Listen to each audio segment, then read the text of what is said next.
Hello scholars, कैसे हैं आप सब। आज का वीडियो क्लास 7 मैथ्स पे है। Chapter number 7 comparing quantities exercise 7.2। 7.1 हम लोग ऑलरेडी कंप्लीट कर चुके हैं। आज के वीडियो में 7.2 को कंप्लीट करेंगे।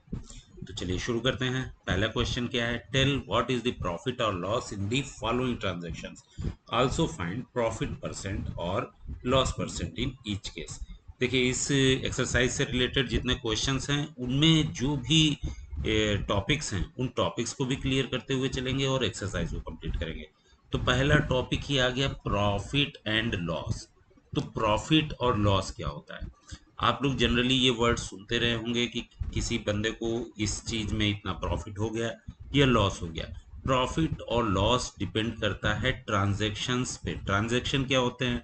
ट्रांजैक्शन मीन्स आपने कोई चीज परचेज की और उसको सेल की। ओके। जब परचेज करते हैं तो सबसे पहला वर्ड क्या आता है? CP means cost of purchase, कि कितने में आपने परचेज की। ठीक है। सपोज आपने एक पेंसिल बॉक्स 250 रुपीज का परचेज किया। ठीक है। और सपोज आप कोई एक शॉप खोल के बैठे हुए हो और पेंसिल बॉक्स आप बेचते हो। ठीक है। और आपने जहां से पेंसिल बॉक्स खरीदे वहां आपने पर पेंसिल बॉक्स का 250 रुपीज पे किया। मीन्स कॉस्ट ऑफ परचेज आपकी क्या है? सीपी क्या है? 250। फिर आप शॉप पे उसको रख करके सेल कर रहे हो, तो आप जाहिर सी बात है 250 में खरीद के 250 में बेचोगे, तो आपको क्या मिलेगा? कुछ नहीं, जीरो। तो कुछ ना कुछ आप उस पर अपना मार्जिन ऐड करोगे। ठीक है। उसके बाद उसको सेल करोगे। सपोज आपने उसका सेलिंग प्राइस जो है, जिसको हम एसपी बोलेंगे, उसको आपने 350 रखा है। ठीक है। अब आप क्या कर रहे हो कि कोई बच्चा आपके दुकान पर, कोई शॉप आ रहा है आपकी शॉप पर उस पेंसिल बॉक्स को खरीदने, तो आपने बोला कि ये पेंसिल बॉक्स 350 रुपीज का है। ओके। अब यहीं पर आ जाता है प्रॉफिट। ठीक है। जब आप एक पेंसिल बॉक्स को बेच देते हो, उसको सेल कर देते हो, तो आपको एक पेंसिल बॉक्स पे कितना प्रॉफिट हुआ?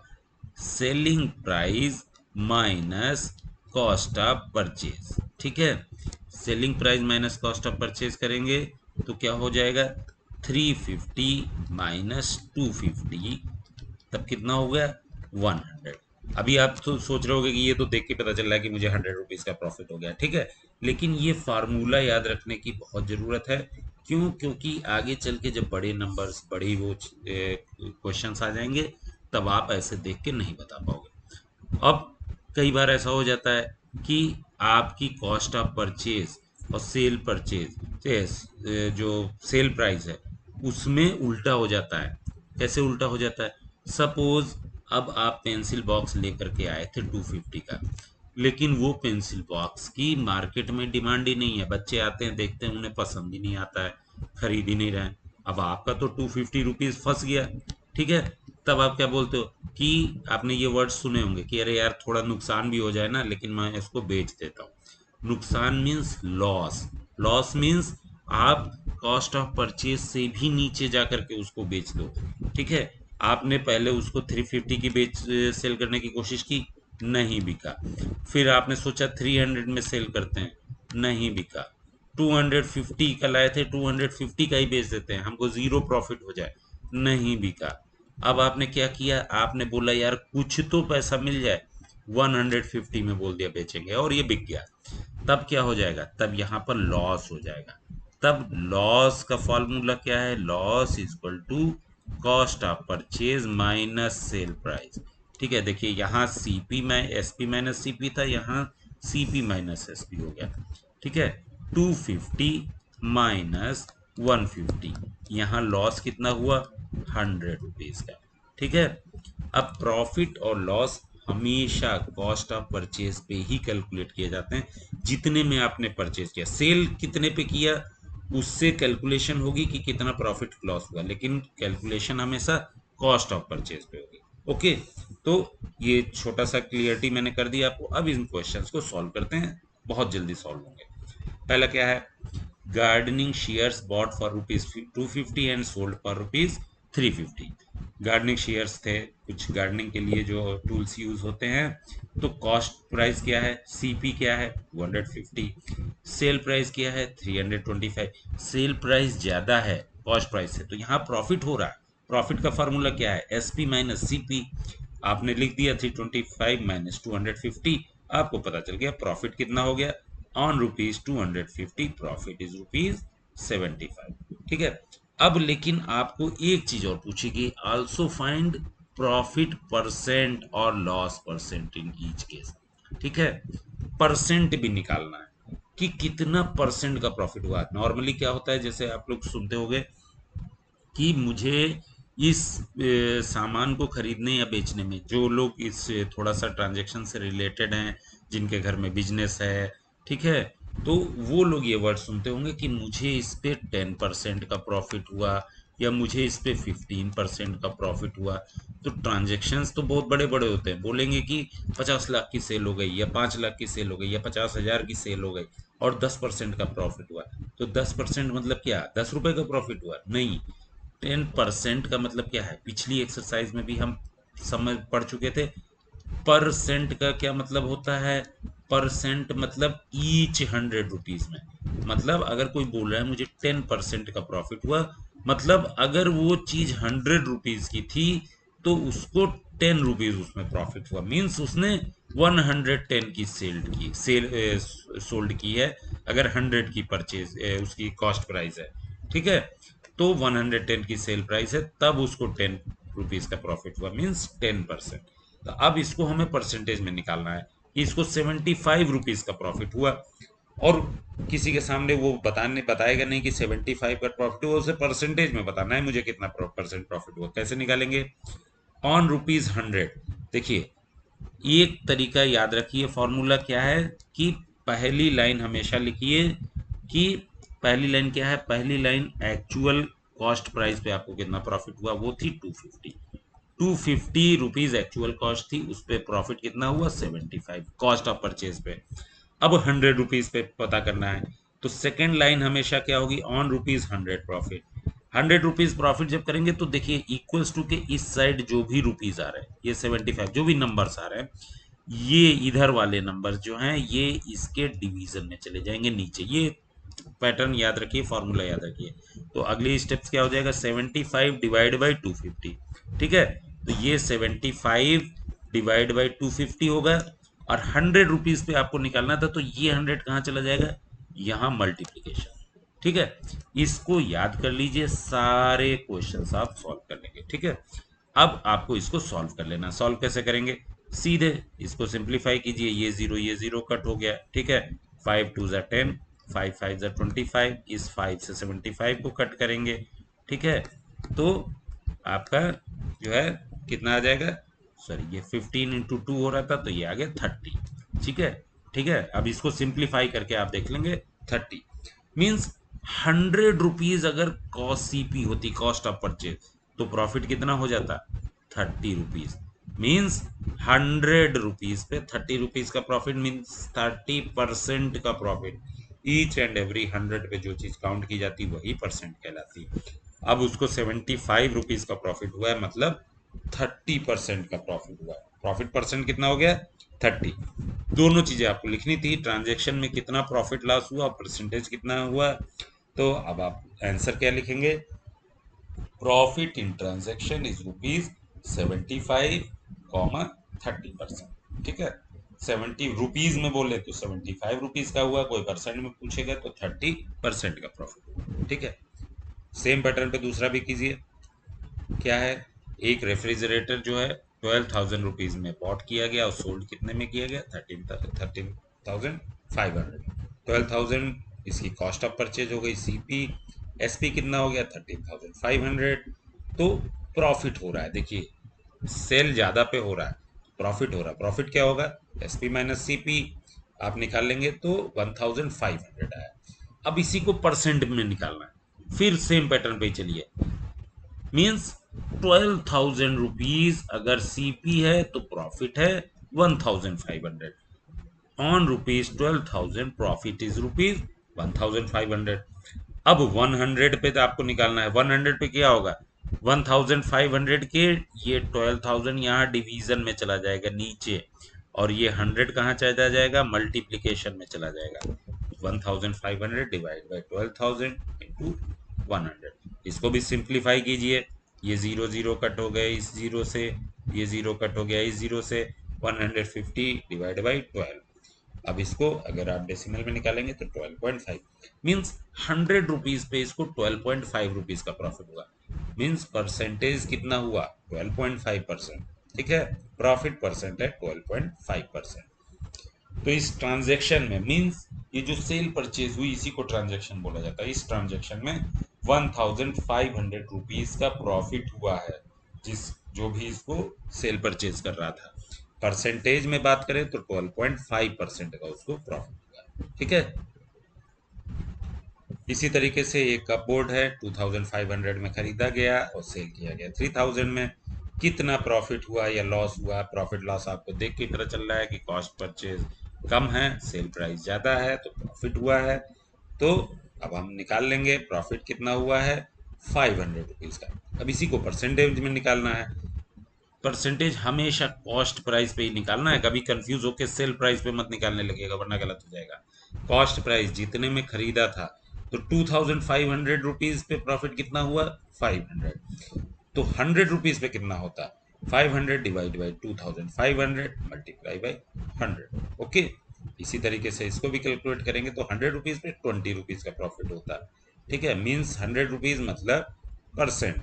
ठीक है, तो प्रॉफिट परसेंट हो गया 20%। इस ट्रांजैक्शन में 500 रुपीज का प्रॉफिट हुआ है, या हम कहें तो 20% का प्रॉफिट। ओके, एक स्कर्ट है 250 रुपीज में बॉट की गई और सोल्ड की गई 150 में। क्या दिख रहा है आपको, सेल प्राइस कम है, कॉस्ट प्राइस ज्यादा है, यहाँ लॉस हुआ है। लॉस इक्वल टू क्या है, सीपी माइनस एसपी। ठीक है, अब 250 माइनस 150, यहाँ लॉस कितने का हुआ, 100 का। अब इस लॉस का भी परसेंटेज कैलकुलेट करना है, इसका भी परसेंटेज कॉस्ट प्राइस पे ही कैलकुलेट होगा, कभी भी सेल प्राइस पे मत कर दीजिएगा वरना गलत हो जाएगा। 250 रुपीज पे लॉस कितना हुआ, 100 रुपीज का। तो 100 पे कितना लॉस हुआ, 100 पे लॉस क्या होगा, ये 250 इसके डिवीजन में चला जाएगा और ये 100 इसके मल्टीप्लीकेशन में। अब इसको जब सिंप्लीफाई करेंगे तो 40 आए, मीन्स हर 100 रुपीज पे 40 रुपीज का लॉस हुआ।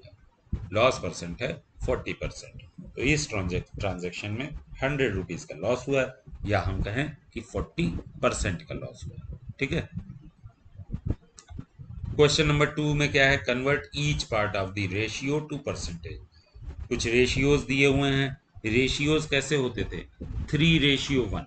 ठीक है, कोई चीज जैसे हम बोलते थे ना कि कुछ हम बोलते हैं कि सपोज एक हमने कोई मिक्सचर बनाया हुआ है या लिक्विड है, जिसमें हमने बोला कि इसमें 3 पार्ट जो है वो किसी एक आइटम का है और 1 पार्ट जो है वो किसी और आइटम का है। सपोज शुगर और सॉल्ट का मिक्सचर बना है, 3 पार्ट शुगर डाल दिए, 1 पार्ट जो है सॉल्ट डाल दिया, तो टोटल पार्ट्स इसमें कितने हो गए, टोटल पार्ट्स 1 2 3 4 हो गए। ठीक है ना, 4 पार्ट्स। तो अब इस चीज को टोटल पार्ट्स को ध्यान में रखते हुए हम इसका परसेंट निकालेंगे। ठीक है, जब यहाँ पर रेशियो दिया हुआ 3:1, तो यहाँ टोटल कितना हो गया, टोटल पार्ट्स कितने हो गए, 3 + 1 = 4। तो अब जब रेशियो को आपने जो है फ्रैक्शन में लिखा हुआ है ऑलरेडी, लिखना जानते हैं। 3:1 को अगर हम फ्रैक्शन में लिखें तो पहला पार्ट क्या है, फर्स्ट पार्ट क्या होगा, 3/4 मीन्स टोटल 4 में से 3 पार्ट। ठीक है, 3/4 इसका रेशियो हो गया। अब इसी 3/4 को परसेंटेज में कन्वर्ट करना है, पिछली एक्सरसाइज में आपने किया हुआ है। फ्रैक्शंस को कैसे कन्वर्ट करते हैं परसेंट में, सीधा 100 से मल्टीप्लाई कर दीजिए। परसेंटेज ऑफ फर्स्ट पार्ट कितना हो जाएगा, 3/4 मल्टीप्लाई बाई 100, 75% आ गया। अब इसी तरीके से सेकेंड पार्ट कितना है, सेकेंड पार्ट है 1 था इसका रेशियो ना, 1, और टोटल पार्ट कितने थे, ठीक है टोटल पार्ट थे 4, तो 1/4 हो गया। अब इसको परसेंटेज में कैलकुलेट कर दीजिए, सिंपली 100 से मल्टीप्लाई कर दीजिए, ये आ गया 25%। तो 3:1 इज इक्वल टू 75% 25%। एक ट्रिक याद रखिएगा कि आपका आंसर सही आया कि नहीं, उसको चेक करने के लिए कि ये जो परसेंटेज है इसका सम हमेशा 100 आना चाहिए। 75 + 25 आप करेंगे तो आपका 100 आ रहा है। ठीक है, ये आ रहा है मीन्स आपका आंसर सही आएगा। क्यों? क्योंकि 100 आप होल लेकर के चल रहे हो, परसेंटेज मीन्स परसेंट, पर 100 में से 75 पार्ट्स ये है, 25 पार्ट्स ये है, दोनों मिल करके 100 ही बनेंगे जाके। अभी आगे भी सारे क्वेश्चन हम करेंगे और देखेंगे कि सबका सम 100 आ रहा है कि नहीं आ रहा है। अगर 100 आ रहा होगा तो ही हमारा आंसर सही होगा। दूसरा देखिए, 3 रेशियोज दिए हुए हैं, 2:3:5। टोटल पार्ट्स देखेंगे कितना है, 2 + 3 + 5 10 हो गया। ठीक है, टोटल पार्ट्स पहले निकाल लीजिए। फिर फर्स्ट पार्ट क्या है, फर्स्ट पार्ट है 2 रेशियो का, तो 2/10 हो जाएगा। ठीक है, first part 2 divide by total parts. ठीक है, 2/10। अब इसका परसेंटेज निकालना है, सिंपल है, 100 से मल्टीप्लाई कर दीजिए, कितना आ गया, 20% आ गया। इसी तरीके से सेकेंड पार्ट कितना था, 3, तो 3 डिवाइड बाई टोटल पार्ट कितना हो जाएगा, 3/10। अब इसका परसेंटेज निकालिए, 100 से मल्टीप्लाई कर दीजिए, ये आ गया 30%। थर्ड पार्ट कितना है, 5, उसका रेशियो क्या है, 5/10। इसको भी 100 से मल्टीप्लाई करके हमने परसेंटेज निकाल लिया, 50%। तो अब हम इसको रेशियो में अगर लिखेंगे तो 2:3:5 इज इक्वल टू 20%, 30%, 50%। अब देखते हैं क्या ये 20 + 30 + 50 हमारा 100 होता है। अगर 100 होगा तो ही हमारा आंसर सही है। यस, ये जो है 100 हो रहा है। ठीक है, जब भी इस तरीके के रेशियो का परसेंटेज निकालेंगे तो उनका सम हमेशा 100 आना ही चाहिए। अगर 100 आ रहा है तो आपका आंसर सही। ठीक है, सी वाला देखिए, 1:4। टोटल पार्ट्स कितने हैं, 1 + 4 5 हो गए। फर्स्ट पार्ट कितना है, 1 है, 1 डिवाइड बाई 5। ठीक है, इसका परसेंटेज निकाल लीजिए, परसेंट कितना हो गया, 20%। 4 का निकालिए, सेकेंड पार्ट कितना है, 4/5, इसका परसेंट कितना हो जाएगा, 80%। 1:4, 20% एंड 80%। इसका भी देखिए, यहाँ पर दोनों का मिलकर के सम 100% आ रहा है। ठीक है ना, चलिए डी वाला देखिए, 1:2:5। तीनों का सम करेंगे तब हमें टोटल पार्ट्स मिल जाएंगे। टोटल पार्ट्स हैं 8। अब किसी का भी रेशियो निकालना है, डिवाइड बाय टोटल करेंगे। फर्स्ट पार्ट क्या है, 1/8, इसका परसेंटेज 100 से मल्टीप्लाई। ठीक है, 12.5%।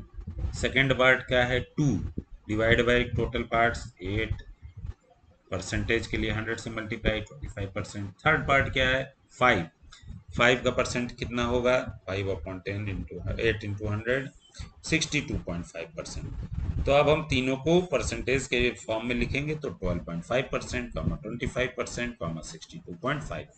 इन तीनों का भी जब आप सम करेंगे तो आप देखेंगे कि 100% ही आएगा। ओके,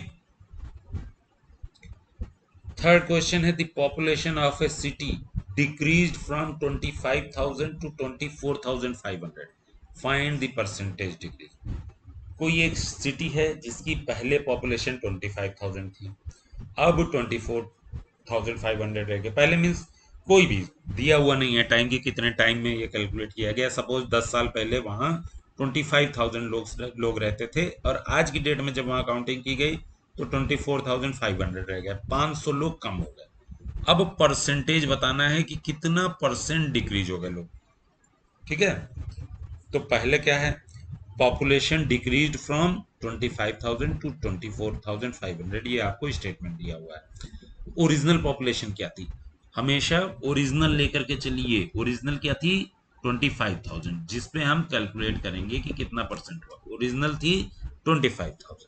ठीक है, अब डिक्रीज कितनी हुई, डिक्रीज होने के बाद 24,500 है ना, तो डिक्रीज कितनी हुई, डिक्रीज हुई है, चेंज इन पॉपुलेशन जो है वो 500 है, 500 कम हुई है। ठीक है, 25,000 माइनस 24,500 करेंगे तो 500 ही आएगा ना।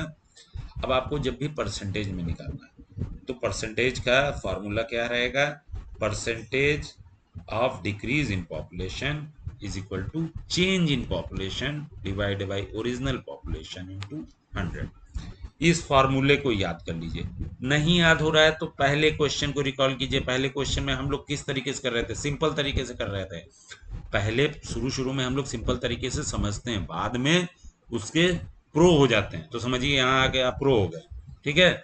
लेकिन फिर भी नहीं समझ में आ रहा है तो पहले वाले की तरीके से समझने की कोशिश करते हैं, ठीक है। कि 25,000 पॉपुलेशन थी तो डिक्रीज कितनी हुई, 500। और 100 पे हमेशा परसेंट परसेंट निकलता है, तो 100 पॉपुलेशन होगी तो कितनी डिक्रीज होगी, 500। ये कहाँ चला जाएगा, ये डिवीजन में नीचे चला जाएगा, डिवाइड बाई 25,000। और ये कहाँ चला जाएगा, ये मल्टीप्लिकेशन में चला जाएगा, मल्टीप्लाई बाई 100। इस तरीके से हमने पढ़ा था ना अभी क्वेश्चन, फर्स्ट क्वेश्चन में। अब देखते हैं क्या ये फार्मूला भी इसी तरीके पे ही आ रहा है। क्या है, change in population 500, original population 25,000 multiply by 100। देखिए सेम ही चीज आ रही है ना, 500 डिवाइड बाई 25,000 इंटू 100। इसको याद इसलिए कर लीजिए फार्मूले को, क्योंकि आप ये 2 लाइन 3 लाइन के स्टेटमेंट लिखेंगे तो इससे ये पता चलेगा कि अभी अभी आप लोग ये चीज सीख रहे हैं। और जब एक लाइन में फार्मूला लिख करके उसको सॉल्व करेंगे तो लगेगा आप इसके प्रो हो गए हैं, ठीक है। तो फार्मूला याद करिए कि जो भी चेंजेस हो रहे हैं वो ऊपर divide by original multiply by 100। Change कितना हुआ, 500 divide by 25,000 multiply by 100। Simplify करके जो भी आएगा वो इसका परसेंटेज है, आया 2%, ठीक है। मींस यहाँ पॉपुलेशन कितनी डिक्रीज हुई, 2% डिक्रीज हुई है। मींस हर 100 लोगों की पॉपुलेशन में 2 लोग कम हुए हैं, ठीक है। अगर 100 पॉपुलेशन होती तो अब वहां पॉपुलेशन 98 है, ठीक है। 1000 होती तो 20 कम हो जाती, 980 रह जाती। इसी तरीके से ये 25,000 पे 24,500 बची है, ओके।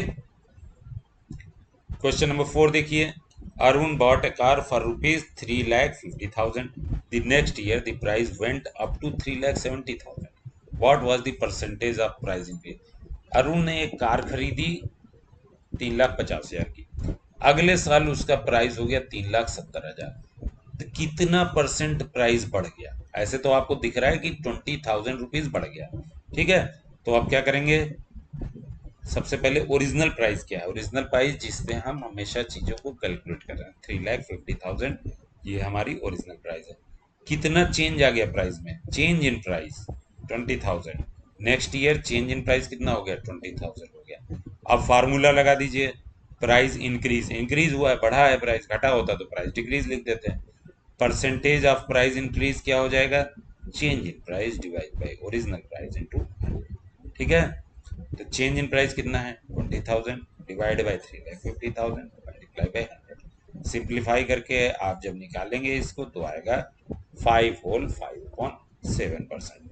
मीन्स कितना परसेंट प्राइस बढ़ गया, 5 होल 5/7% प्राइस इसके बढ़ गए लास्ट ईयर से, ठीक है। ये चीजें आप लोग न्यूज में या वैसे भी एडवर्टीजमेंट्स में टीवी पे देखते होंगे कि इस चीज का प्राइस 5% बढ़ गया, 2% बढ़ गया, 1% बढ़ गया। तो वहां हम लोग ये नहीं बताते हैं कि कितना रुपए बढ़ गया। सपोज वो चीज अगर 10 लाख की है, 10 lakhs की है, और 2% प्राइस बढ़ गया तो कितना बढ़ गया, 20,000 बढ़ गया, ठीक है ना। अब 20,000 कोई नहीं बता रहा है कि इसका प्राइस जो है 20,000 रुपीज बढ़ गया, क्या बोल रहे हैं, 2% बढ़ गया है। जो लोग नहीं समझ पा रहे हैं वो सोच रहे हैं यार 2% ही तो बढ़ा है, कौन सा बहुत ज्यादा बढ़ गया। लेकिन जब आप उसको पे करने जाएंगे तो पता चलेगा कि 20,000 रुपीज बढ़ गए, अगर उसकी प्राइस 10 lakhs थी, ठीक है।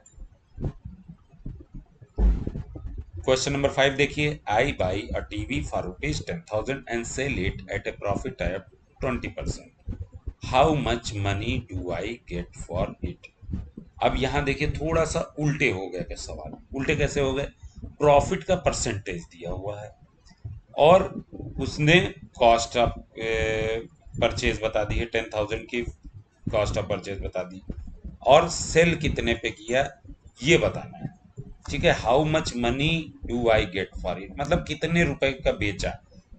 10,000 की टीवी खरीदी, बोल रहे हैं ऐसे समझिए कि मैंने 10,000 की टीवी खरीदी और 20% प्रॉफिट पे मैंने उसे बेच दिया। अब आप बताइए मैंने कितने का बेचा, ठीक है।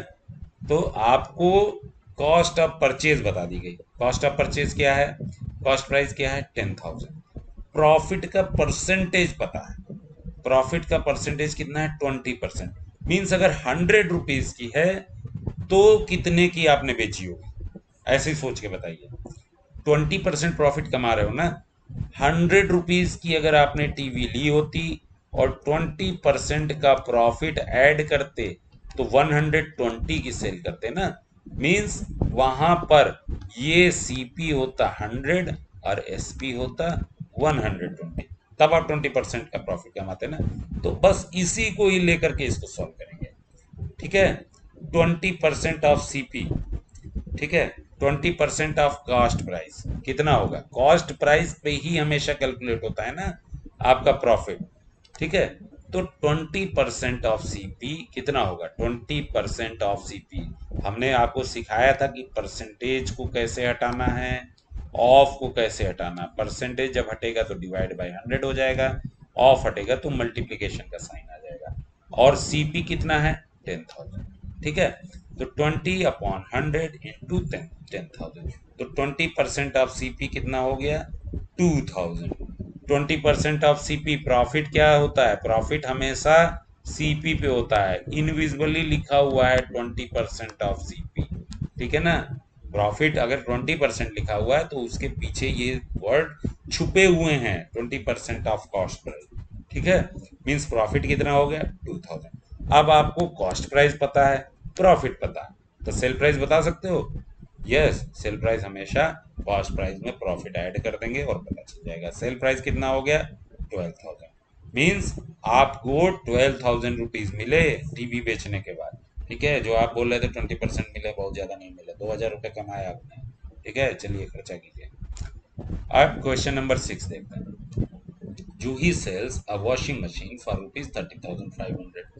जूही ने बोला यार हमने एक वॉशिंग मशीन बेची 30,500 की और मुझे बहुत लॉस हो गया, उसमें 20% का लॉस हो गया। ठीक है, और उससे पूछा अरे यार तुमने खरीदी कितने की थी ये तो बताओ, तो वो ये नहीं बता रही है।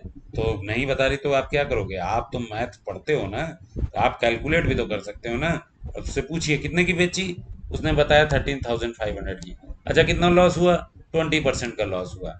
ओहो 20% का लॉस हुआ, इतने की खरीदी थी, मैं कैलकुलेट करके बता दूंगा तुमने कितने की जो है खरीदी थी उसे।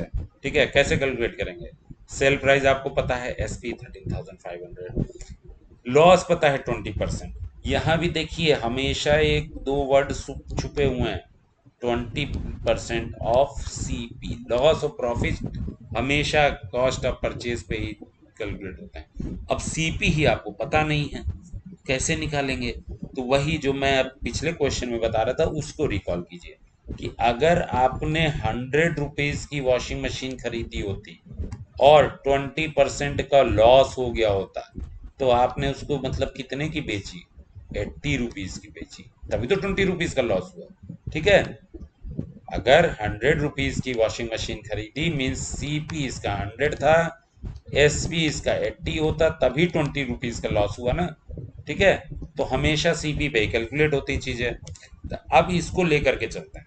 ठीक है, इफ सीपी इज ₹100, सीपी आपका कॉस्ट ऑफ परचेज अगर 100 था तो सेल प्राइस कितना होगा 80 होगा 20% के लिए ना, फॉर 20% लॉस। ठीक है, सिंपल इसी फॉर्मूले को लेके चलिए कि अगर 100 रुपीज सीपी है तो एसपी है 80 रुपीज। अब अगर सीपी एसपी हो गया 100 रुपीज, इसी को हमने उल्टा लिख दिया ना। ठीक है, अब इसकी क्यों उल्टा लिखा, पहले क्वेश्चन को फिर से रिकॉल कीजिएगा, क्यों, क्योंकि हमको सेल प्राइस यहाँ पता है सीपी निकालना है, कॉस्ट परचेज निकालना है। फॉर एसपी रुपीज 80, 80 रुपीज के सेल प्राइस के लिए सीपी कितना है 100। अब सेल प्राइस आपको पता है 13,500 है, तो फॉर एसपी रुपीज 13,500, सीपी कितना होगा, ये 80 चला जाएगा 100 के नीचे। ठीक, और ये वहां पर 100 के लिए निकालते थे ना, यहाँ 13,500 के लिए निकालते हैं, तो ये 13,500 यहाँ मल्टीप्लीकेशन में चला जाएगा। ठीक है, थोड़ा कंफ्यूजिंग लग रहा है क्या, कंफ्यूजिंग लग रहा है तो ऐसे समझिए कि आप लोग जब सेल परचेज वाला प्रॉफिट निकाल रहे थे, जैसे मान लीजिए 500 रुपीज पे आपको 20 रुपीज का, सॉरी 50 रुपीज का अगर प्रॉफिट हो रहा था और पूछा पूछा जा रहा था कि इसका परसेंटेज निकालिए, तो आप क्या कर रहे थे? 500 पे 50 है तो 100 पे कितना होगा? 100 के लिए क्या कर रहे थे? 50, और इस 500 को इसके 50 के डिवीजन में ले जा रहे थे, और इस 100 को इसके मल्टीप्लिकेशन में ले जा रहे थे। यही कर रहे थे ना? तभी तो आपका जो है निकल करके आ रहा था कि कितना होगा। 500 पे अगर 50 का प्रॉफिट हो रहा है तो 100 पे कितना होगा? 50/500 इंटू 100। ठीक है, तब यह निकल के आ रहा था कि 10% का हो रहा है। मीन्स इस साइड का ये जो नंबर है ये मल्टीप्लिकेशन में जा रहा है, मीन्स ये 13,500 ये मल्टीप्लिकेशन में जाएगा, यहाँ वाला नंबर इसके डिवीजन में जाएगा। ठीक है, ये पैटर्न फॉर्मूला हमेशा याद रखिए। ठीक है ना? अब इसके हिसाब से जब इसको सॉल्व करेंगे तो for S P 13,500 C P equal to कितना है? 16,875। अब आपको इसकी प्राइस पता चल गई कि कितने में इसने खरीदी हुई थी वॉशिंग मशीन। इसने वॉशिंग मशीन खरीदी थी 16,875 में और बेची है 13,500 में, तभी उसे 20% का लॉस हुआ। अब इसको क्रॉस चेक भी कर सकते हैं। क्रॉस चेक करने के लिए क्या करेंगे? क्रॉस चेक करने के लिए हमेशा क्या करेंगे कि इसका लॉस निकालिए। इसी पे लॉस हुआ ना? ये क्वेश्चन में क्रॉस चेक करके बता देता हूँ। 16,875 20% ऑफ निकाल लीजिए, यही लॉस है ना इसका। परसेंटेज हटाएंगे तो 20/100 मल्टीप्लाई बाई 16,875। अब इसको जब सॉल्व करेंगे तो जो भी वैल्यू आएगी उसको इसमें से माइनस करिएगा और देखिएगा 13,500 ही आएगा। ठीक है, लॉस को माइनस करेंगे ना सेल प्राइस से। क्वेश्चन नंबर 7 देखिए। A chalk contains calcium, carbon and oxygen in the ratio of 10:3:12. Find the percentage of carbon in chalk. Calcium, carbon and oxygen, means calcium है 10 रेशियो में, carbon है 3 और oxygen है 12। आपको carbon का बताना है, केवल 3 वाले का बताना है। ठीक है, तो सबसे पहले टोटल कितना है? टोटल पार्ट्स कितने हैं? 10 + 3 + 12। ठीक है, 10 + 3 + 12 करेंगे 25 है। कार्बन का रेशियो कितना है? कार्बन का है 3/25, 3 तो ये था, और डिवाइड बाई टोटल पास 25। अब इसी का परसेंटेज निकालना है, तो 3/25 का परसेंटेज निकालना बहुत इजी है।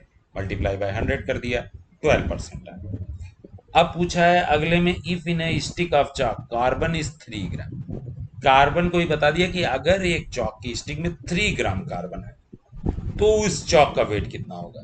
चौक में बाकी चीजें भी है ना, ये भी है ये भी है, इनका नहीं बताया। लेकिन यहाँ आपको इसी क्वेश्चन के फर्स्ट पार्ट में आपको ये पता चल गया कि कार्बन का परसेंटेज है 12 परसेंटेज। मतलब कि अगर 100 ग्राम है चौक तो कार्बन कितना है? 12। ठीक है, मीन्स 12 ग्राम है अगर कार्बन, तो चौक कितनी है? 100 ग्राम। इसी को उल्टा करके लिख दिया ना, चलिए देखते हैं, सॉल्व करते हैं। 12 ग्राम है carbon, 12 gram carbon, then chalk is 100 gram. अब आपको दी कितनी है? 3 ग्राम दी है, तो 3 ग्राम के लिए क्या होगा? 100 के डिवीजन में 12 चला गया, 3 मल्टीप्लिकेशन में। अब इसको सॉल्व करेंगे तो 25। मीन्स कार्बन जो है, अगर चौक, सॉरी कार्बन 3 ग्राम है तो टोटल चौक कितनी होगी? चौक का वेट होगा 25 ग्राम। ओके। क्वेश्चन नंबर 8 देखिए। Amina buys a book for ₹275 and sell it at a loss of 15%। How much does she sell it for? देखिए यहाँ पर उसका कॉस्ट परचेज दिया हुआ है, सीपी दिया हुआ है, लॉस का परसेंटेज दिया हुआ है, सेल प्राइस बताना है। ये सबसे इजी क्वेश्चन होता है। कॉस्ट प्राइस ऑफ बुक क्या है? 275। लॉस कितना है? 15%। फिर यहाँ पर दो वर्ड छुपे हुए हैं, कौन से?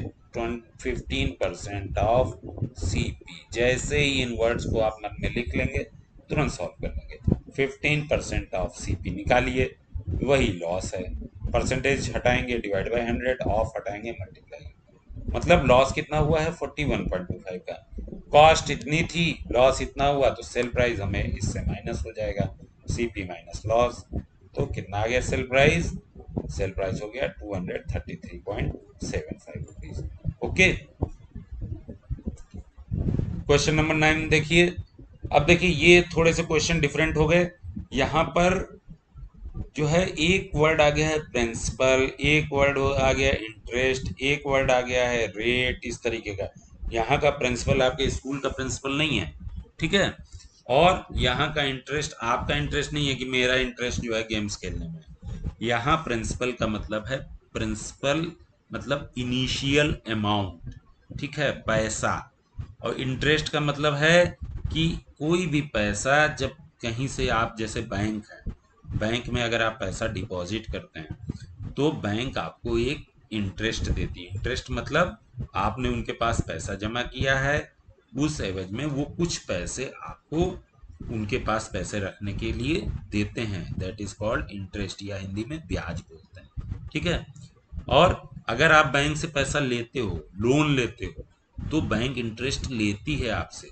आपने अगर किसी बैंक से 100 रुपीज लिए और बोला कि मैं 2 साल बाद आपको रिटर्न कर दूंगा, और 2 साल बाद आप उसको बैंक को 100 रुपीज देंगे, तो बैंक को क्या प्रॉफिट हुआ? तो बैंक क्या करेगी, उसके ऊपर इंटरेस्ट लगा देगी, बोलेगी ठीक है, अगर आप 100 रुपीज लेंगे तो हर साल का इस 100 रुपीज पे हम 10 रुपीज एक्स्ट्रा लेंगे, ठीक है। तो यही 10 रुपीज इंटरेस्ट हो गया। अब 100 रुपीज का 1 साल बाद दोगे तो 110 देना पड़ेगा, 2 साल बाद दोगे तो हो सकता है 120 या इससे ज्यादा देना पड़े, जैसा इंटरेस्ट हो। यही जो अमाउंट है दैट इज कॉल्ड इंटरेस्ट। और ये इंटरेस्ट और ये सब कैसे कैलकुलेट होते हैं, इस क्वेश्चन को सॉल्व करेंगे और सीखेंगे। पहला क्या है, प्रिंसिपल अमाउंट दिया हुआ है 1200 और रेट ऑफ इंटरेस्ट। देखिए इंटरेस्ट का रेट होता है, रेट मतलब हर 100 रुपीज पे कैलकुलेट किया जाता है, रेट मतलब परसेंटेज में। और उसके बाद आता है कि 100 रुपीज का रेट हम जो कह रहे हैं ये पर एनम है, हम साल में एक बार इंटरेस्ट कैलकुलेट करेंगे। या कोई बोले नहीं हम हर महीने का लेंगे, पर मंथ है, तो यहाँ पी ए, जो स्मॉल पी स्मॉल ए लिखा हुआ है, इसका मतलब है पर एनम, मतलब हर साल का, ठीक है। Find the amount to be paid at the end of 3 years. तो कितनी चीजें आपको पता चल रही हैं? पहला तो 3 इयर्स, ये है टाइम। दूसरा है प्रिंसिपल, पी मतलब इनिशियल अमाउंट 1200, और रेट ऑफ इंटरेस्ट ये है आर 12%। तो सबसे पहले हम लिखेंगे प्रिंसिपल, प्रिंसिपल को पी से लिखा जाता है, P equal to 1200। Rate of interest जो 12% पर एनम लिखा है that is called rate of interest, ठीक है ना। रेट ऑफ इंटरेस्ट क्या है, आर इक्वल टू 12%। और टाइम, टाइम क्या है, टी इक्वल टू 3 इयर्स। आपको बताना क्या है, find the amount to be paid at the end of 3 year. Means आपको ने 1200 रुपीज लिए और 3 साल तक रखे रहे। 1 साल 1 ईयर कंप्लीट हुआ, फिर 2 ईयर कंप्लीट हुआ, ठीक है, फिर 3 ईयर कंप्लीट हुआ। इन 3 इयर्स के बाद आपको पैसा रिटर्न करना है, तो कितना रिटर्न करेंगे, ठीक है ना, वो अमाउंट बताना है, ठीक है ना। इसका सीधा सा फार्मूला ये है कि हर साल इंटरेस्ट लग रहा है ना, तो इंटरेस्ट पहले ऐड होगा प्रिंसिपल में, प्रिंसिपल प्लस इंटरेस्ट आई जब ऐड होगा तब अमाउंट आएगा ना, कि कितना देना है। 1200 तो देना ही देना है, ठीक है, पी तो देना ही है, 1200 तो वापस ही करोगे, प्लस कुछ इंटरेस्ट भी दोगे ना, आई। तो 1200 प्लस इंटरेस्ट मिला करके जो रिटर्न करोगे दैट इज कॉल्ड अमाउंट। अब आपको 1200 तो पता है, पी पता है, आई नहीं पता इंटरेस्ट कितना देना है। तो आई का एक सिंपल फॉर्मूला, इसको रट लेना है। इंटरेस्ट क्या होता है, P R T divide by 100, ठीक है। P R T divide by 100, इसको रट लीजिए एकदम, ठीक है ना। P R T by 100, I is equal to P R T by 100। P stands for principal, R stands for rate of interest and T stands for time, ठीक है। P की जगह P की वैल्यू रख देंगे, R की जगह R की वैल्यू, T की जगह T की वैल्यू। P यहाँ कितना है 1200, ठीक है। आर कितना है 12। अब परसेंटेज लिखने की जरूरत नहीं है, केवल 12 लिखना। टाइम कितना है 3 ईयर्स 3, तो 1200 multiply by 12 into 3 divide by 100। ठीक है, अब इंटरेस्ट हमारा कैलकुलेट होके आ गया 432। अब अमाउंट आप बता दीजिए, अमाउंट ए इक्वल टू क्या होगा, प्रिंसिपल तो आपको देना ही देना था 1200 प्लस इंटरेस्ट प्लस आई। ठीक है, तो अमाउंट कितना हो जाएगा, A equal to P plus I. P तो 1200 देना ही देना था, प्लस इंटरेस्ट भी कितना आपको देना पड़ गया 432। टोटल अमाउंट आपको 3 साल के बाद कितना वापस करना पड़ा 1632। ठीक है, तो आपने लिए तो बैंक से 1200 थे, और 3 साल बाद जब बैंक को वापस किए तो आपको 1632 वापस करने पड़े। क्यों, क्योंकि बैंक आपसे 12% पर एनम का इंटरेस्ट चार्ज कर रही थी। हर साल 12% पैसा ऐड होता चला जा रहा था। ठीक है ना, चलिए दूसरा क्वेश्चन करिए और क्लियरिटी हो जाएगी। इसमें प्रिंसिपल दिया हुआ है 7500, रेट ऑफ इंटरेस्ट देखिए 5% पी ए मतलब पर एनम। ठीक है, 5% दिया हुआ है, तो rate of interest R equal to 5%। ठीक है, और टाइम्स 3 ईयर है, इसके लिए भी सिंपल, पहले इंटरेस्ट आप कैलकुलेट कर लीजिए, I equal to P R T upon 100। ठीक है, पी आर टी में वैल्यूज रखिए, वैल्यूज रखने के बाद इंटरेस्ट पता चल गया 1125। अब जब अमाउंट पे करने जाएंगे 3 साल बाद, तब क्या पे करना है, ये पे करना है, प्लस ये इसके साथ साथ ये भी पे करना है, ए इक्वल टू पी प्लस आई। ठीक है, तो आपको कितना पे करना पड़ेगा 8625 रुपीज। ओके, क्लियर है। चलिए, ये क्लियर है तो अगला क्वेश्चन करेंगे। इसी से मिलते जुलते टाइप के क्वेश्चन होंगे, थोड़े टफ हो सकते हैं, देखते हैं क्या है। अगला क्वेश्चन है, what rate gives ₹280 as interest on a sum of ₹56,000 in 2 year. देखिए पिछले क्वेश्चन में पी दिया हुआ था, ठीक है, पी दिया हुआ था, रेट ऑफ इंटरेस्ट आर दिया हुआ था, टी दिया हुआ था, आई निकालना था और आई के बेस पे ही ए निकालना था पी प्लस आई करके। इसमें क्या हो गया, इसमें पी दिया हुआ है 56,000, ठीक है ना, और आर ही निकालना है, व्हाट रेट। ठीक है, आर ही निकालना है, टाइम भी दिया हुआ है, और यहां आई दिया हुआ है, गिव्स ₹280 एज इंटरेस्ट। ठीक है ना, आई दिया हुआ है। ठीक है, पहले क्वेश्चन को देख करके ये समझ लेना क्या क्या चीजें दी हुई है। ठीक है, अब लिखते हैं। सबसे पहले क्या दिया हुआ, इंटरेस्ट दिया हुआ है कितना, आई इक्वल टू ₹280। ठीक है, फिर क्या दिया हुआ, प्रिंसिपल दिया हुआ है 56,000। ठीक है, फिर टाइम दिया हुआ है 2 ईयर्स। निकालना क्या है, रेट आर निकालना है, R equal to question mark.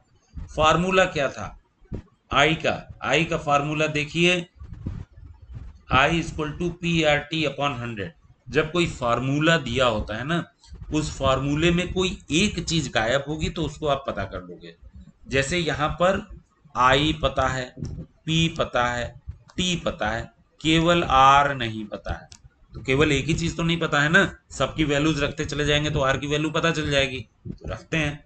देखिए आई की जगह 280 रख दिया, पी की जगह 56,000 रख दिया, आर को आर ही लिख दिया, मल्टीप्लाई बाई 2 डिवाइड बाई 100। अब इसको सिंप्लीफाई करेंगे, सिंप्लीफाई कैसे करेंगे, ये इक्वल्स टू के इधर जाएगा तो इससे मल्टीप्लाई हो जाएगा, और ये इक्वल्स टू के इधर आएंगे तो इसके डिवीजन में आ जाएंगे। कैसे होंगे देखिए, R equal to 280 multiply by 100 divide by 56,000 into 2। अब इसको सिंप्लीफाई कर दीजिए अपना, कैसे जैसे भी करना है, ये 0 0 दोनों कट कर दीजिए, ये 0 कट कर दीजिए, 28 1 ज़ा 28 2 ज़ा 56, 1/4 क्या होता है 0.25, मीन्स आर कितना आ गया 0.25। अब आर क्या होता है, रेट ऑफ इंटरेस्ट, इसको हमेशा परसेंटेज लगा के ही लिखना है, इसको परसेंटेज में कन्वर्ट मत करने जाइएगा कि अरे यार 0.25 आया, अब इसको 100 से मल्टीप्लाई कर देते हैं तो परसेंटेज आ जाएगा। जो भी ये आर कैलकुलेट होकर के आ रहा है ये ऑलरेडी परसेंटेज में ही है। ये जो डिवाइड बाय 100 है ना फार्मूला में, ये इसी वजह से लगा हुआ है कि इसको फाइनली परसेंटेज में डायरेक्ट कैलकुलेट करते हैं। ठीक है ना, तो अब अलग से मत परसेंटेज में इसको कन्वर्ट करने लगेगा। आर जो भी ये आएगा सिंप्लीफाई होके ये ऑलरेडी परसेंट में ही आएगा, केवल परसेंट का सिंबल लगा देना। R equal to 0.25%। तो यहाँ रेट ऑफ इंटरेस्ट क्या है 0.25%, ठीक है ना। 56,000 अगर 2 ईयर्स के लिए 0.25% रेट ऑफ इंटरेस्ट से लिए जाएंगे तो इंटरेस्ट उसका कितना बनेगा 280 रुपीज। क्वेश्चन नंबर 11 देखिए, if Meena gives an interest of ₹55। Question पढ़ते जाइए, समझते जाइए क्या क्या दिया हुआ है। इंटरेस्ट दिया हुआ है 45 रुपीज, ठीक है, आई दिया हुआ है, ठीक है, I equal to 45 for 1 year. For 1 year मतलब टाइम दिया हुआ है 1 year at 9% rate P A. P A मतलब पर एनम, रेट है ये, मतलब इंटरेस्ट रेट मतलब आर, आर दिया हुआ 9%। What is the sum she has borrowed. अब ये क्या पूछ दिया गया कि कितना सम उसने बारो किया था, ठीक है, मतलब पी पूछा गया है, ठीक है, पी मतलब कितना उसने उधार लिया था, ठीक है ना, उधार वापस किया था नहीं पूछा है, ये नहीं पूछा है what is the sum she has return. अगर शी हैज रिटर्न आता तब ए होता, ठीक है, ए मतलब अमाउंट कितना वापस किया। What is the sum she has borrowed मतलब प्रिंसिपल अमाउंट पूछा है, कितना उसने लिया, जिसके ऊपर इंटरेस्ट कैलकुलेट होता है। तो अब देखिए फार्मूले में देखिए पी पूछा गया है, फार्मूला क्या है I equal to P R T upon 100। I पता है, पी नहीं पता है, आर पता है, टी पता है। फार्मूले में अगर कोई एक चीज नहीं पता होती, मिसिंग होती है, तो वैल्यूज रखेंगे तो पता चल जाएगी।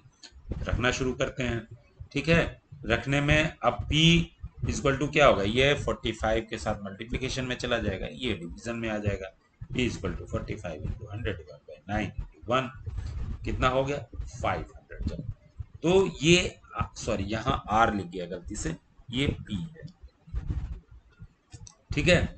तो P क्या है, P है प्रिंसिपल अमाउंट, मींस उसने कितना रुपीस बारो किया था, शी हैज बारोड रुपीज 500, ठीक है ना, मतलब उसने 500 रुपीज किसी किसी से उधार लिए थे। तुम्हारे किसी फ्रेंड ने 500 रुपीज तुमसे बारो किए, तुमने उसको बोला कि हम 1 साल बाद अगर तुम हमें वापस करोगे तो हम 9% का इंटरेस्ट लेंगे तुमसे, तुम ही बैंक बन गया। तो जब 1 साल बाद वो वापस करने आया और उसने 500 रुपीज रिटर्न किए तो तुमने बोला कि 500 तो ठीक है, मेरा इंटरेस्ट का 45 रुपीज भी तो दो। 45 रुपीज ही तुम्हारा आपका 9% के हिसाब से इंटरेस्ट बन रहा है 500 रुपीज पे। ओके, तो चलिए ये इस एक्सरसाइज का लास्ट क्वेश्चन था। होपफुली आपको सारे क्वेश्चंस अच्छे से समझ में आए होंगे। नहीं समझ में आए हो तो एक बार फिर से रिपीट करके देखिएगा, उस क्वेश्चन को क्लियर हो जाएंगे। ओके, मिलेंगे नेक्स्ट वीडियो में नई एक्सरसाइज के साथ। Till then bye.